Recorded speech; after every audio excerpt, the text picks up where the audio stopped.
Title দিয়ে করেছি একটা রাঙ্গোলি, ব্যাকগ্রাউন্ডটা থাকবে কালো এবং স্ক্রিন যেটা আছে স্ক্রিন, এবং টাইটেলটাতে আছে লার্নিং উইথ পিকে, যেটা আমার চ্যানেলের নাম।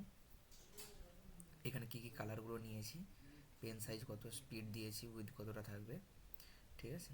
আর এখানে লুপটা চলেছে, একটা একটা করে গোল হতে থাকবে, গোল হয়ে গিয়ে জয়েন্ট হবে, ঠিক আছে। তো এখানে ফিনিশ হয়েছে, প্রতিটাতে কমেন্ট আছে। বুঝতে কোনো প্রবলেম হলে আমাকে বলো, আমি ট্রাই করবো সলভ করার। রান করে দেখি প্রোগ্রামটা। তো প্রোগ্রামটা রান করেছি, দেখো তোমরা প্রোগ্রামটা ধীরে ধীরে একটা একটা করে গোল হলো, গোল হয়ে ক্লোজ হলো। তাহলে একটা সিম্পল প্রোগ্রাম। তো আই থিঙ্ক ভালো লাগবে। আর কোনো জায়গায় বুঝতে কোনো অসুবিধা হলে আমাকে বলো, আমি সেটাকে এক্সপ্লেন করার চেষ্টা করবো আরও। Thank you.